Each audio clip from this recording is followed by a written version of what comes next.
Hi மக்களே, welcome to எட்டு chat market channel. நம்ம இப்போ எங்கே வந்திருக்கோம்னா, கோவூர் பஸ் ஸ்டாப்பில் ரொம்ப நியர்பையில் ஒரு 3 பெட்ரூம் வீடு தாங்க பார்க்க வந்திருக்கோம். இது வந்து 950 ஸ்கொயர் ஃபீட் ஆஃப் லேண்டில் 2300 ஸ்கொயர் ஃபீட் பில்டிங்க. உங்களுக்கு வந்து சவுத் ஃபேஸிங்கில் இந்த ப்ராப்பர்ட்டி அமைஞ்சிருக்குங்க. நல்ல ஒரு அழகான ஒரு எலிவேஷன் டிசைன் தான் பண்ணியிருக்காங்க. பார்த்த உடனே பிடிக்கிற மாதிரி நல்ல அழகான டிசைன் தான். நல்ல பெரிய கார் பார்க்கிங்கு. உங்களுக்கு வந்து ஒரு இனோவா டைப் கார் கூட நீங்கள் நிறுத்தலாம். அழகாக வந்து உங்களுக்கு வந்து எலிவேஷன் டைல்ஸ்லாம் சூப்பராக ஒட்டியிருக்காங்க. இந்த சைடில் செட் பேக் கொடுத்துருக்காங்க. மெயின் டோர் வந்து சவுத் பார்த்த மாதிரி அமைச்சு கொடுத்துருக்காங்க. சேஃப்டி கிரில் பண்ணி கொடுத்துருக்காங்க.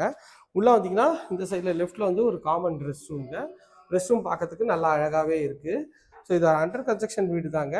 இப்போ வந்தீங்கன்னா உங்களுக்கு ஏற்ற மாதிரி எல்லாமே வந்து பண்ணிக்கலாம். நல்லா ஒரு பெரிய ஹால் தாங்க. ஹால் நல்லா ஒரு ஸ்கொயர் டைப்பில் ஹால் இருக்குது. நிறைய இடத்துல நீங்கள் பார்த்துருப்பீங்க ஹால் ரொம்ப சின்னதாக இருக்கும். பட் ஆனால் இது ஹால் ரொம்ப பெருசாக இருக்குங்க. இங்கே ஒரு ஜன்னல் இருக்குது, இதில் ஒரு ஜன்னல் இருக்குங்க. நல்ல ஒரு ஸ்பேஷியஸான ஹால் தான். மேலே எல்இடி ஸ்பாட் லைட்லாம் போட்டு ஃபால் சீலிங் நல்லா அழகாகவே பண்ணியிருக்காங்க. ஹாலோட சைஸ்ன்னு பார்த்தீங்கன்னா ஒரு 13.5க்கு ஒரு 17ன்ற மாதிரி நல்ல ஒரு ஸ்பேஷியஸான ஹால் தாங்க. ஹால்லேருந்து வந்தீங்கன்னா இது வந்து கிச்சன் வந்து அக்னிமூல் அமைச்சு கொடுத்துருக்காங்க. கிச்சன்லேருந்து ஒரு செட் பேக்கும் கொடுத்துருக்காங்க. இதுவும் வந்து நல்ல ஒரு ஃபீலாக இருக்குங்க. இந்த வீட்டை பொறுத்த வரைக்கும் 2 சைடு ரோடுங்க. ஃப்ரண்ட்லேயும் ரோடு, பேக்லேயும் ரோடு வந்துருங்க. ஸோ 2 சைடு ரோடு கொண்ட ஒரு வீடு தாங்க இது. இது வந்து பார்த்திங்கன்னா ஒரு காமன் பெட்ரூம்ங்க. இதோட சைஸ் வந்து ஒரு 11x12ன்ற மாதிரி நல்ல ஒரு பெரிய ஜன்னல் வச்சு ஷெல்ஃபு, லாஃப்ட்டு எல்லாமே அழகாக கவர் பண்ணி கொடுத்துருக்காங்க.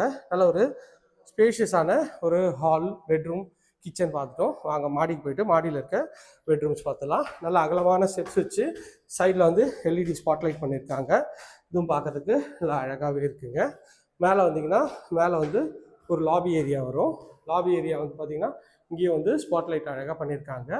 இந்த சைடில் நல்ல ஒரு பெரிய பெட்ரூம் தாங்க. இது பெட்ரூமாக ஹாலான்ற லெவலில் நல்ல ஒரு ஸ்பேஷியஸாகவே இருக்குங்க இந்த பெட்ரூம். இதுலேயும் வந்து ஷெல்ஃபு, லாஃப்ட்டு எல்லாமே வந்து ஃபர்னிஷ் பண்ணி கொடுத்துருவாங்க. அது பார்க்கறதுக்கு நல்ல ஒரு அழகாகவே இருக்குங்க. இது வந்து பால்கனி ஏரியாவும் நல்லா அழகாகவே இருக்குது. பால்கனி ஏரியா இங்கேயும் எலிவேஷன் டைல்ஸ்லாம் ஒட்டி கொடுத்துருக்காங்க. இது வந்து பார்த்திங்கன்னா உங்களுக்கு வந்து ரெஸ்ட் ரூம் பாருங்கள். ஒரு பெட்ரூம் சைஸில் இருக்குது ரெஸ்ட் ரூமு. ஃபுல்லாகவே வந்து பார்த்திங்கன்னா ஒரு 9க்கு ஒரு 14ன்ற சைஸில் உங்களுக்கு வந்து பாத் டப்லாம் போட்டுக்கலாம். அந்தளவுக்கு ஒரு ஸ்பேஷியஸான ரெஸ்ட் ரூம் தான். சீலிங் வரைக்குமே டைல்ஸ் ஒட்டி கொடுத்துருக்காங்க. இதுவும் பார்க்கறதுக்கு எவ்வளோ ப்ரீமியமாக இருக்குது பாருங்கள். ஸோ இந்த வீட்டோட 3rd and final பெட்ரூம் பார்க்க போகிறோம். இதுதான் இந்த 3rd and final பெட்ரூம். இதுவும் வந்து நல்ல ஒரு ஸ்பேஷியஸான பெட்ரூம் தாங்க. இது வந்து ஷெல்ஃபு, லாஃப்ட்டு எல்லாமே இருக்குது. இது வந்து பேக் சைடில் வியூங்க. இதில் ஒரு அட்டாச் டாய்லெட்டும் இருக்குது. இதுவும் பார்க்கறதுக்கு நல்ல ஒரு ஸ்பேஷியஸான ஒரு ரெஸ்ட் ரூம் தாங்க. இந்த ஏரியா நியர்பையில்